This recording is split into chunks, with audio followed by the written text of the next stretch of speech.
Yeah. Happy Mother's Day. We're going to do a gathering hymn here in just a second. We're looking for David Yelton. He's coming. Here he comes. That was so fast. He can't sing without his mic, without his music stand. There we go. Here we go.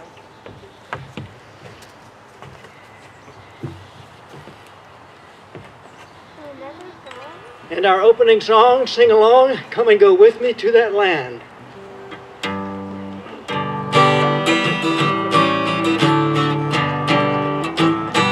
Come and go with me to that land. Come and go with me to that land. Come and go with me to that land where I'm bound.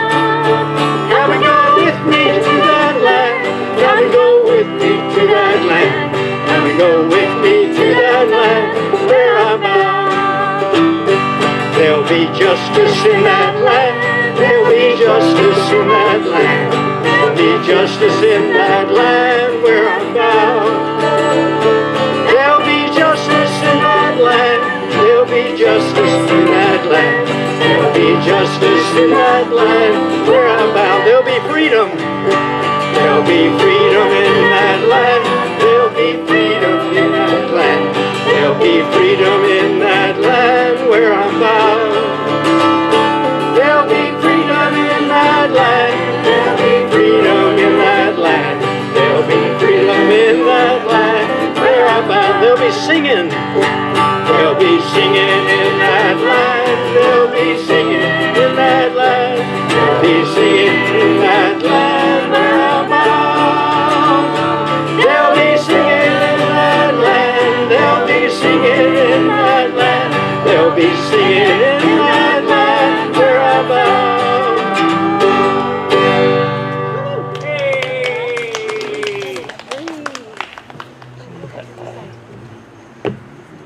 Well, welcome everyone to the Unitarian Universalist Congregation of Hillsborough online and in-place worship service. Happy Mother's Day. We're going to get a mic adjust, thanks. Thank you. My name is Steve Mahaley and I'm your worship coordinator for today. I would like to thank our many contributors to this service: Allison Mahaley, Heather, Jacob, and Mary Kraft, Wendy Calvin, our producer, Shauna Saunders, Eviva Enoch, our music coordinator, and the many wonderful singers and performers, including David Yelton, Lori Etter, Caroline Welty, Claire Cease Julich, Alan Julich, who will be featured throughout the service. Give them a round of applause already. Most of all, I'd like to thank you all, and you all online, for joining us. Before we get started, I'd like to make a few announcements. It's pledge season. I hope you will do what you can to support this vision this year. I'm going to read the vision really quickly. Our congregation will create a welcoming culture of new and existing members, friends, and families that leads to a deeper, spiritually based, interconnected community. We will provide financial resources to support strong religious education and ministry programming. We will engage in outreach with the greater community and create congregation-wide, hands-on, multi-generational, justice-oriented work that is fully supported by the generosity of our shared gifts and resources as we manifest our UU principles in the world. All right, Linda Seligman, our current moderator back there, giving us some love for that one. Thanks for your support, and if you haven't pledged yet, it's easy to do online, and just find the donate page on our website, uuchnc.org. Upcoming, just a few things. RE is meeting on May 11th at 8 p.m., RE committee. GovCo is meeting on May 12th at 7 p.m., and Building and Grounds meeting May 19th at 7 p.m. as well. Are there any other announcements for the good of the order from the group here today? Seeing none. All right, let's prepare for worship. Now let's ready ourselves for worship together by putting our mobile devices into worship mode and reminding ourselves of who we are and why we gather. We are a community of liberal, open-minded people who strive to connect with one another in love.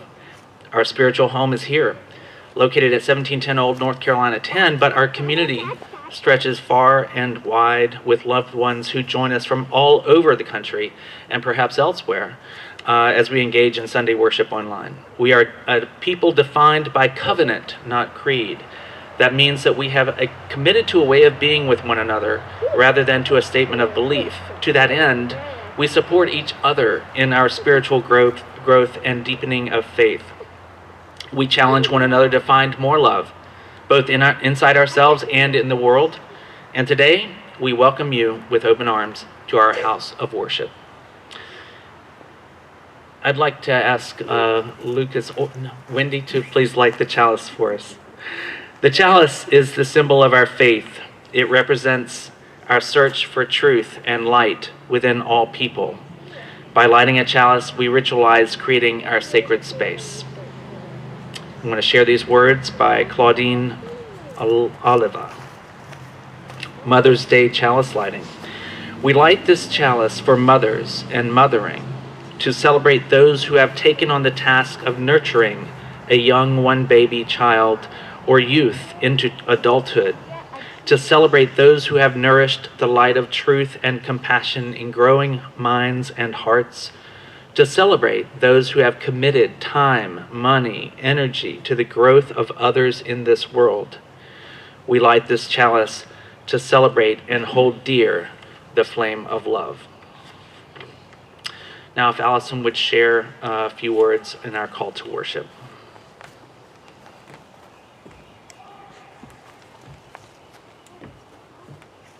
For All the Mothers by Linda Susan Ulrich.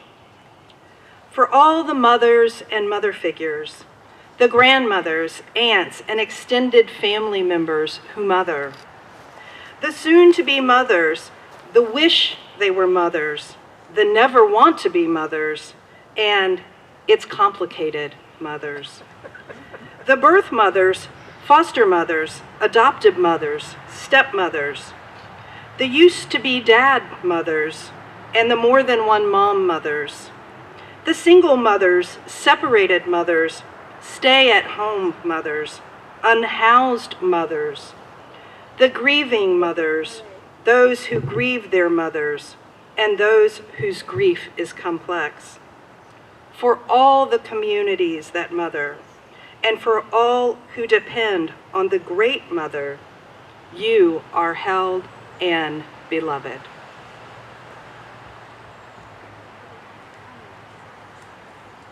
Now please join with the Craft family and stand in body or spirit as we sing a song very familiar to those of us who are here regularly, This Little Light of Mine.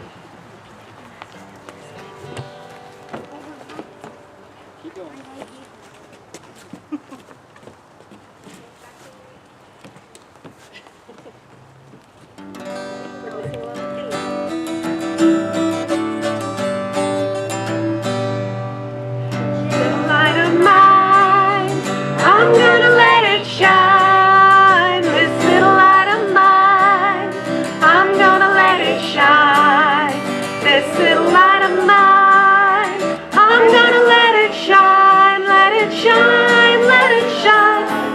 shine. Building up the world, I'm gonna let it shine. Building up the world, I'm gonna let it shine. Building up the world, I'm gonna let it shine. Let it shine, let it shine, let it shine. Everywhere I go, I'm gonna let it shine. Everywhere I go, I'm gonna let it shine. Everywhere I go, I'm gonna let it shine. Let it shine, let it shine, let it shine. Good job. All right. Let's go.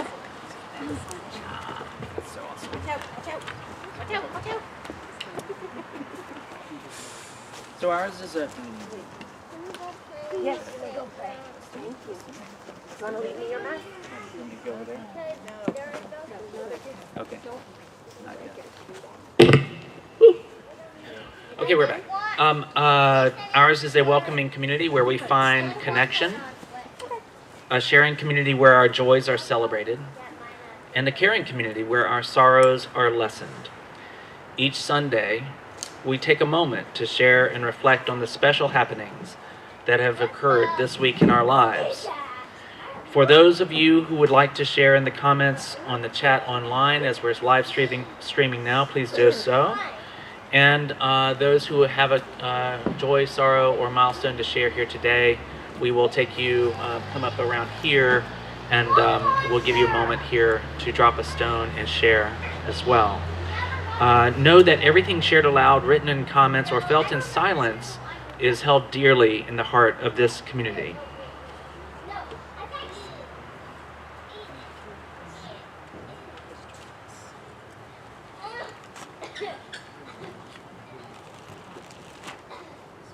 We're going to put this mic on the ground. Oh, okay. We'll go over here to this microphone if you've got something to share.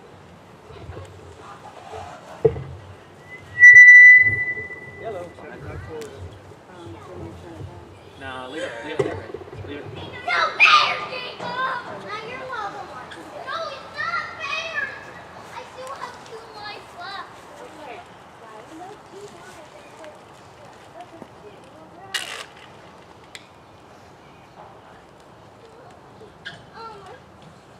Jacob didn't make it fair. He can't use his hands to make me let go. Yes, I can. No, you can't.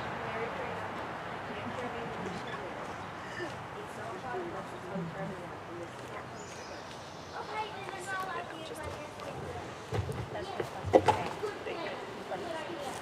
I have a sorrow and a joy. My sister has brain cancer, and after months, it's been months since her biopsy in January, she finally started chemotherapy a few weeks ago. So it took a long time for them to come up with their plan with the rare cancer, but I'm glad she's that started. My joy is my son is with me anywhere from a couple of weeks to a couple of months. He's working on his master's degree, computer science at NC State, and so he's kind of like between semesters. So he's home for a couple of weeks, maybe a couple of months. He might, he's going to be moving to Raleigh sometime soon, but he got here last night, and it's so glad. It's just so nice to have him for a while and get to know him again. Laura, you want to?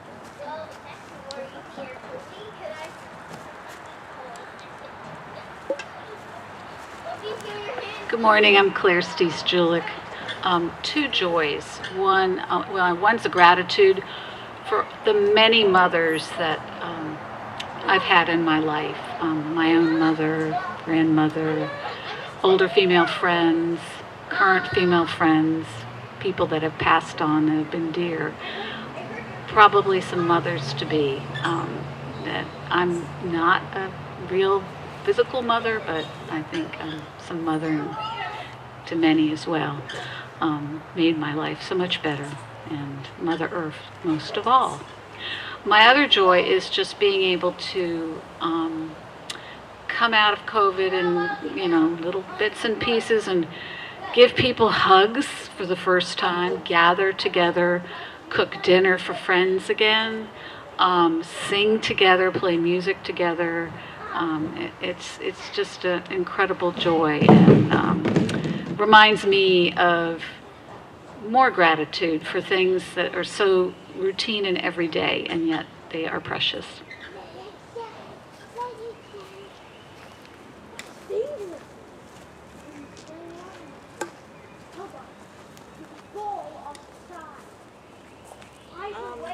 Amy Tattersall's not here today, but I'm going to drop a stone for her because I am thinking of Tweety right now.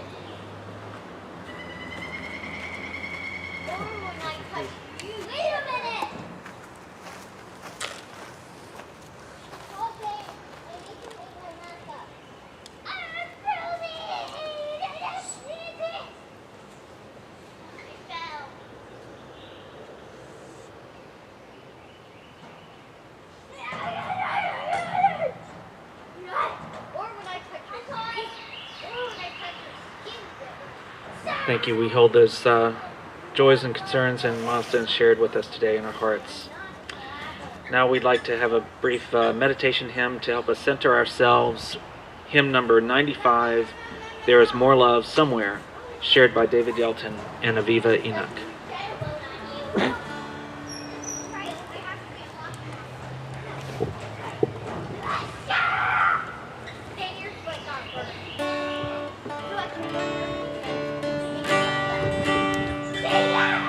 Please sing along.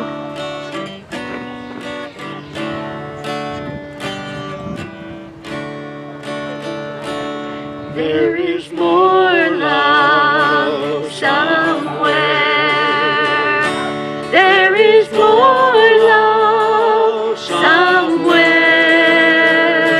I'm gonna keep on till I find it. There is more love somewhere. There is more hope somewhere. There is more hope somewhere.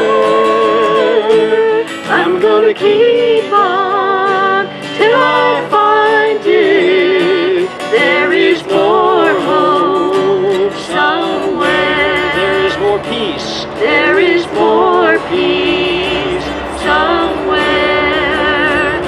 There is more peace somewhere.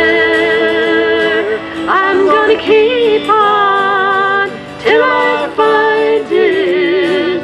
There is more peace somewhere. There's more joy. There is more joy somewhere. There is more joy somewhere. I'm gonna keep on till I find it. There is more joy somewhere.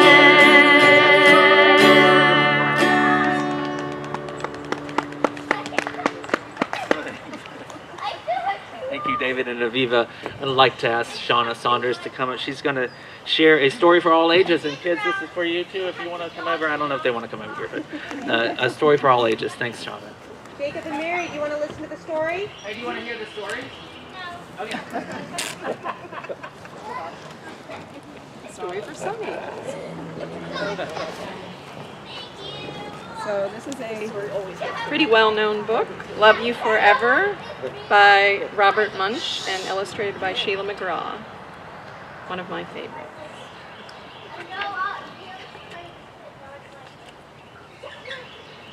A mother held her new baby and very slowly rocked him back and forth, back and forth, back and forth.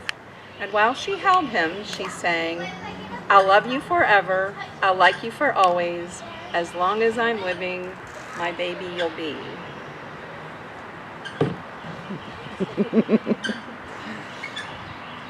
The baby grew. He grew and he grew and he grew. He grew until he was 2 years old and he ran all around the house.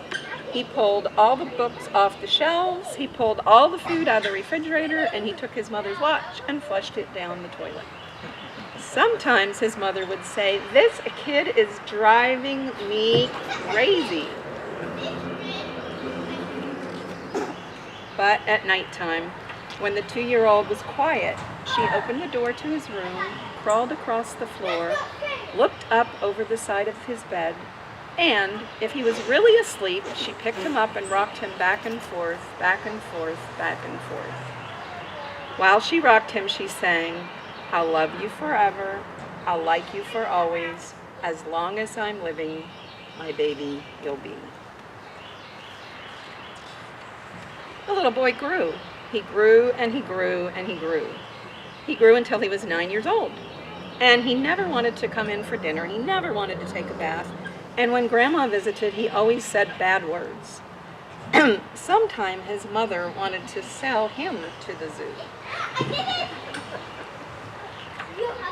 But at nighttime, when he was asleep and the mother quietly opened the door to his room, crawled across the floor, and looked up over the side of the bed, if he was really asleep, she rocked him back and forth, back and forth, back and forth. And while she rocked him, she sang, "I'll love you forever, I'll like you for always, as long as I'm living, my baby you'll be."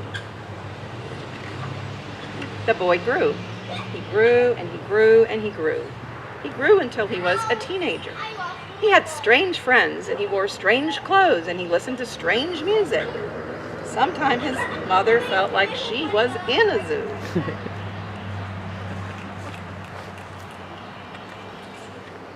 But at nighttime, when that teenager was asleep, the mother opened the door to his room, crawled across the floor, and looked up over the side of his bed.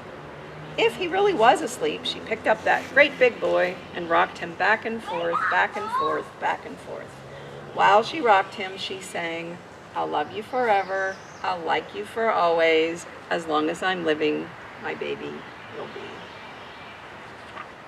That teenager grew. He grew and he grew and he grew. He grew until he was a grown-up man. He left home and got a house across town. But sometimes on dark nights, the mother got into her car and drove across town. If all the lights were out in her son's house, she opened his bedroom window, crawled across the floor, and looked up over the side of his bed. If that great big man was really asleep, she picked him up and rocked him back and forth, back and forth, back and forth. And while she rocked him, she sang, "I'll love you forever, I'll like you for always, as long as I'm living, my baby you'll be." Well, that mother, she got older. She got older and older and older. One day she called up her son and said, "You better come see me because I'm very old and sick." So her son came to see her. When he came in the door, she tried to sing the song. She sang, "I'll love you forever, I'll like you for always," but she couldn't finish because she was too old and too sick. The son went to his mother, picked her up, and rocked her back and forth, back and forth, back and forth. And he sang this song, "I'll love you forever, I'll like you for always, as long as I'm living, my mommy you'll be." When the son came home that night, he stood for a long time at the top of the stairs. Then he went into the room where his very new baby daughter was sleeping. He picked her up in his arms and very slowly rocked her back and forth, back and forth, back and forth. And while he rocked her, he sang, "I'll love you forever, I'll like you for always, as long as I'm living, my baby you'll be."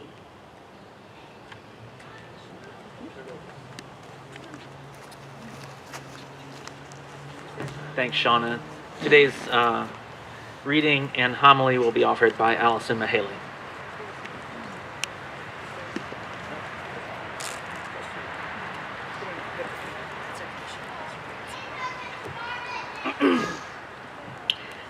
I'm just going to warn you, this is going to be hard. I'd like to start with this excerpt from the book, The Tiny Beautiful Things by Cheryl Strayed. It says, "Every mother has a different story, though we tend to group them together. We like to think that partnered moms have it good and single moms have it rough. But the truth is that we're a diverse bunch. Some single moms have lots of child-free time because their kids are regularly in the custody of their fathers. Some seldom get a break. Some partnered mothers split child care duties with their spouses in equal ways. Others might as well be alone. Some mothers of both varieties have parents, siblings, and friends who play active roles in their children's lives in ways that significantly lighten the load. Others have to pay for every single hour another person looks after their kids. Some mothers, single or partner, can't afford to pay for anyone for anything. Some can and do, others can and won't. Some are aided financially by parents or trust funds or inheritance. Others are entirely on their own. The reality is that, regardless of the circumstances, most moms are alternately blissed out by their love for their children and utterly overwhelmed by the spectacular amount of sacrifice they require. That is certainly true for me. I think each of us starts our mothering story on the day that we are born, when we emerge from our own mothers helpless and innocent. In a recent podcast of Hidden Brain by Shankar Vedantam, the host of the show and his guest speaker discussed the power of storytelling in our lives. The ability to reframe a story and retell it in a way that gives us more control and helps us take on a more healing approach to the events and chapters of our lives. It is a post-Freudian form of therapy. For years, the story of my own birth into our family was a bit of lore. Here it is how it went when my father would tell it. I had the duty. For those of you who are not in the military, the duty means that he was on call at the base for an overnight shift. Anyway, Lefty came in around 4 a.m. and said my wife was on the phone. I got up and Alice said, "Come home, I'm in labor." Well, we had already had 3 kids and it had taken hours and hours, so I got in the shower and shaved. That's when Lefty came back and said, "Ed, your wife is on the phone again." This time she was screaming, "Come take me to the hospital, I'm having this baby." So, I'd never heard her like this before, so I took off, got to the house, put her in the car, and headed across town to the hospital. The drawbridge was going up, and she was screaming, so I jumped it. And you were born about 20 minutes after we got to the hospital. So, for the first 35 years of my life, I thought my dad had actually jumped a drawbridge to get to the hospital so that I wouldn't be born in a car. He was an old man before he admitted that that was a bit of an exaggeration. The story of when I became a mother needs no exaggeration. In fact, I usually try to tone it down, especially if anyone is considering motherhood or if they happen to be pregnant. My story is full of both blissful happiness and self-sacrifice, as Cheryl Strayed described. With my firstborn, after 36 hours of labor, about a day and a half of contractions, and hearing the steady heartbeat of the baby yet to be born, it stopped. Beep! I was whisked off to surgery for an emergency C-section. I was so desperate for the ordeal to be over, I lied about the epidural still being working. It was not. I didn't notice. Aaron was born very much alive. I was deliriously happy, and then I felt the pain. The excruciating pain of an unanesthetized surgery. There is still almost nothing I wouldn't do for him, no matter how much it hurts me. Ah, motherhood.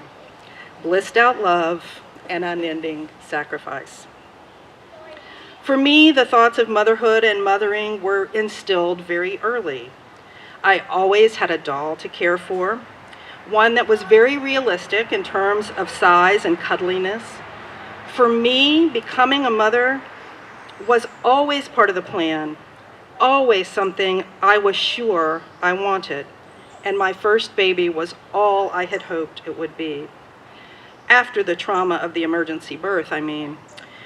And even that wore off eventually because, well, Jack, my second child. I am one of the lucky women. I always wanted children.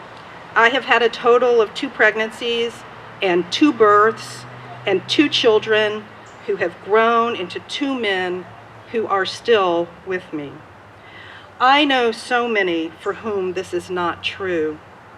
They have suffered miscarriages, unplanned pregnancies, unwanted pregnancies, and wanted pregnancies that were disastrous in unthinkable ways, leading them to make that heartbreaking decision to end it. These are the stories that make Mother's Day so very complicated. While Hallmark would have us think that there is a single story of motherhood, a blissful woman holding a bundle of joy, as butterflies drift up from fields of daisies, I know better. Motherhood and mothering is not a single story. And even if you get to have a blissful day here and there, it doesn't last. It's not guaranteed. For me, the physical pain I had that day that Aaron was born cannot compare to the emotional pain that came just 19 years later. He was technically an adult. I had lived through him learning to walk, ride a bike, ride a skateboard with no helmet, drive a car. I had quelled all of the images and fears of him being hurt or even killed doing normal but dangerous things. And then one night, in the 2nd semester of his freshman year, he called me in a panic. His girlfriend was pregnant, and she was refusing to end it. She wanted to carry the baby to term and enter into an adoption. My knees gave way, my chest tightened, my mind whirled. As I look back on the enormous amount of self-control I had to conjure up during that phone call, I'm not sure exactly how I managed it. I think the kids call this a humble brag. I didn't scream at him. I didn't rant, "How could you do this?" I stayed supportive.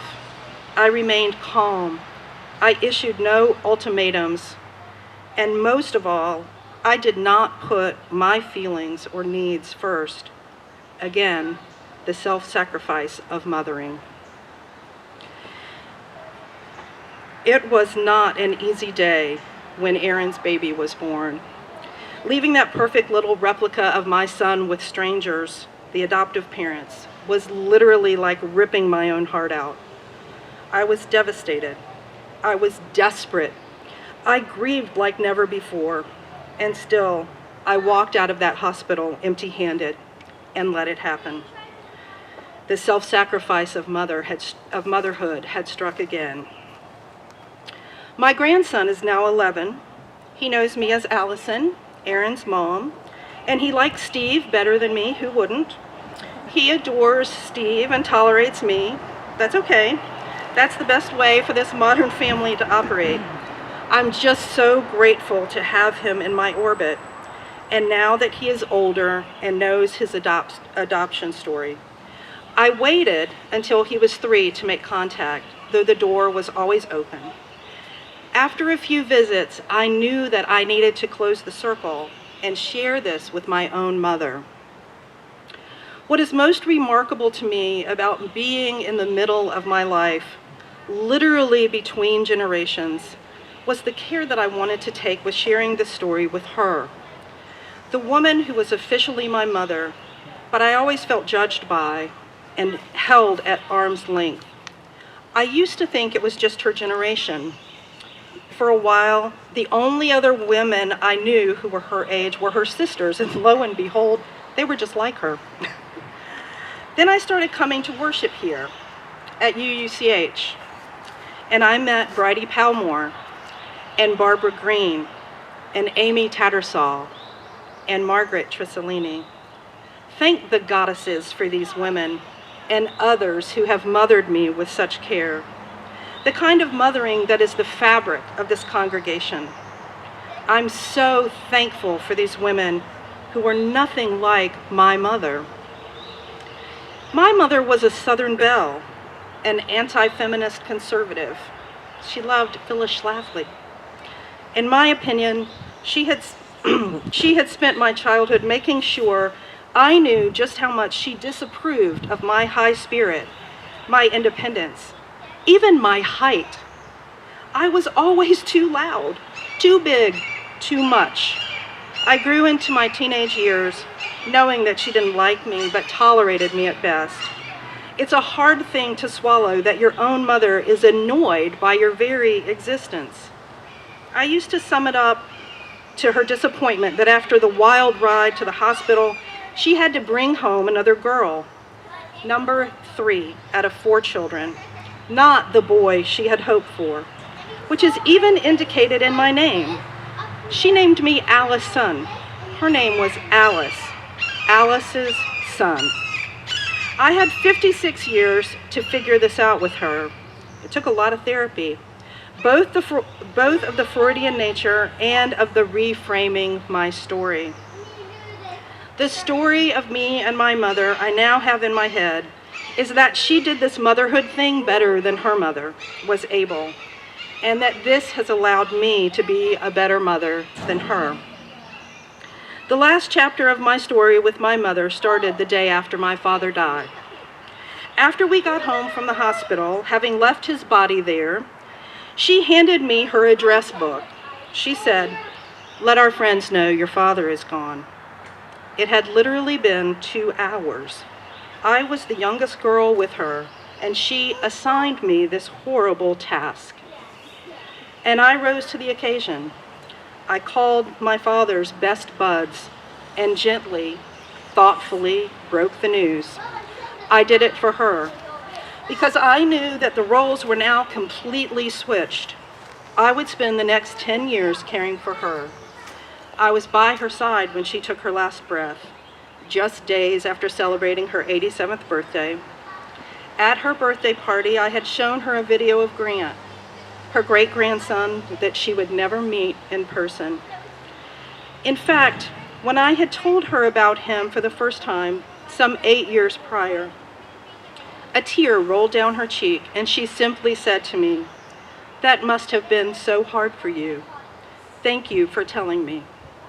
It was a rare moment of unflinching, unconditional support that she had offered me that day.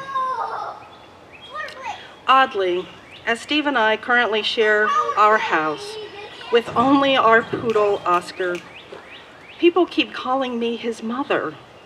I refuse to be referred to as the mother of a dog. That is what is so beautiful about dogs. They don't really need mothering. It is not self-sacrificing to walk him, to feed him, or to take him to the vet. And he provides us with an unending amount of entertainment and unconditional love. Just want to close reminding us that all the chapters and seasons of motherhood tell a story. One of being blissed out by the love for our children and utterly overwhelmed by the spectacular amount of self-sacrifice they require. Thank you.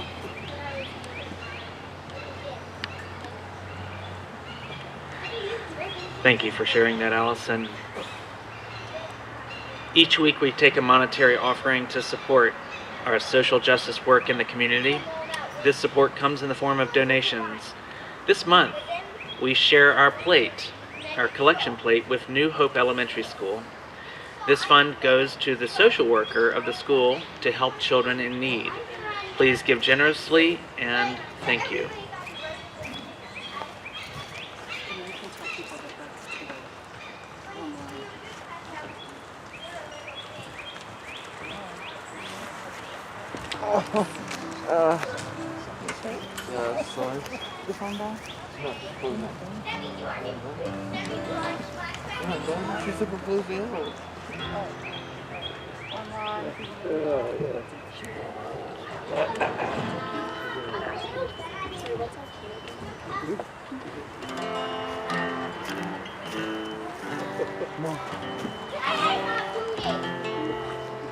what's the starting note? Little sweet Caroline.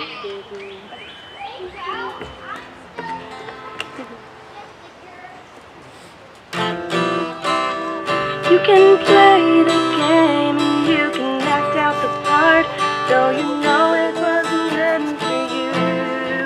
But tell me, how can you stand there with your broken heart, ashamed of playing the fool? One thing can lead to another. It doesn't take any sacrifice.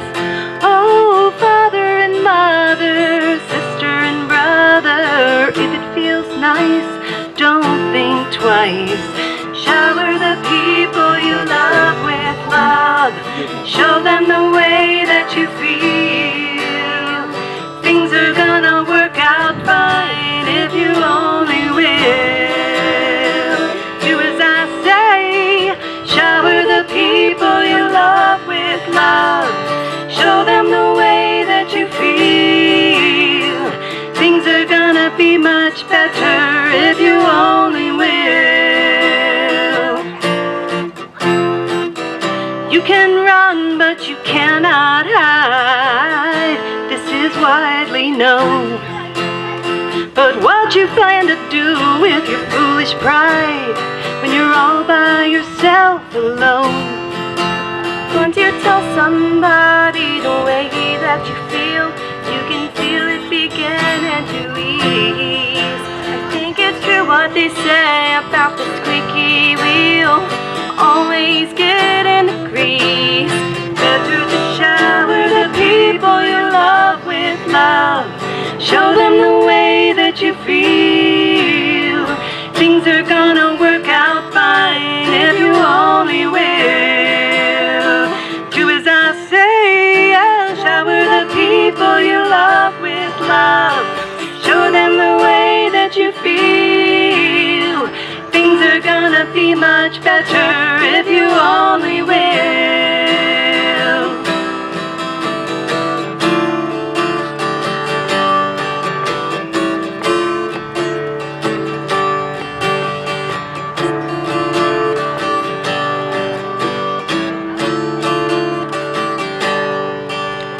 Shower the people you love with love.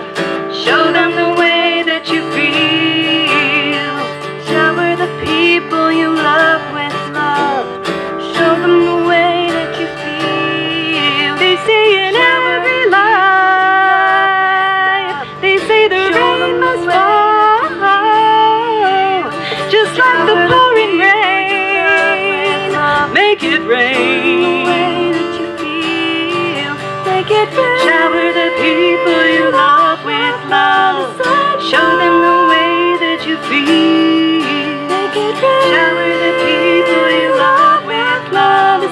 Show them the way that you feel. Shower the people you love with love. Show them the way that you feel. Shower the people you love with love. Show them the way that you feel.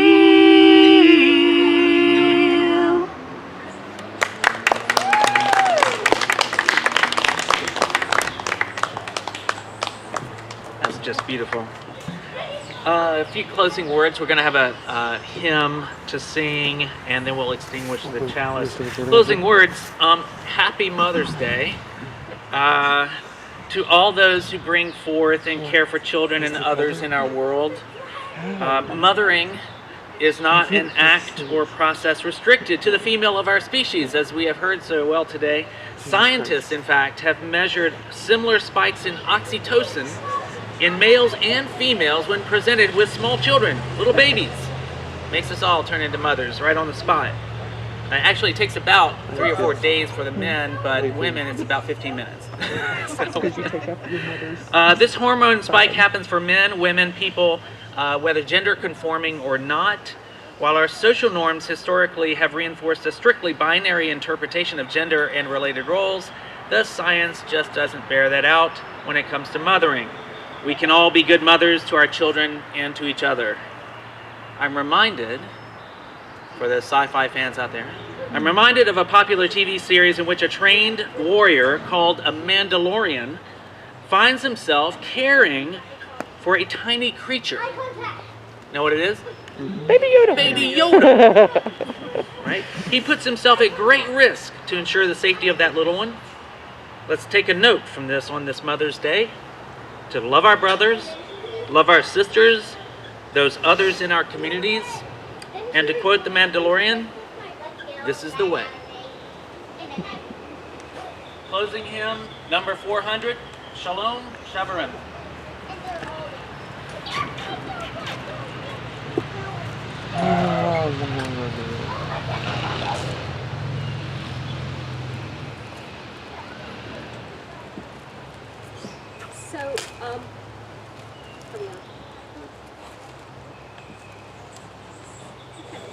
So we're actually going to be singing. Oh, there we go. Sorry. We're actually going to be singing this in English. The words are Shalom, my friends. Shalom, my friends. Shalom, shalom. We'll meet again. We'll meet again. And we'll sing it in unison a couple of times, and then we'll try breaking out in a round, so you can sing with either me or David when we do that. Shalom, my friends. Shalom, my friends. Shalom, shalom.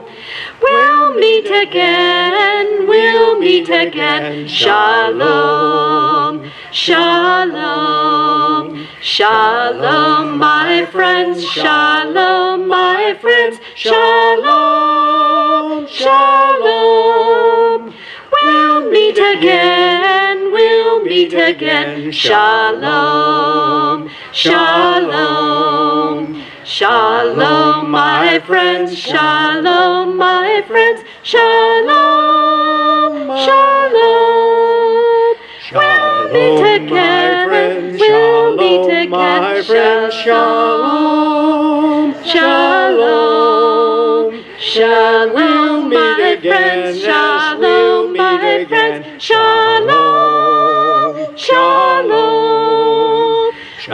We'll meet again. We'll meet again. Shalom, shalom. Shalom, we'll meet again. Yes, we'll meet again. Shalom, shalom.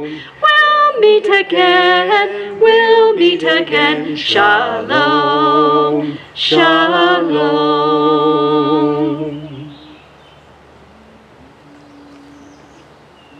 We extinguish this flame, but not the spark of joy in our worship, the fire of commitment, or the warmth of community. Blessed be, my friends, until we meet again.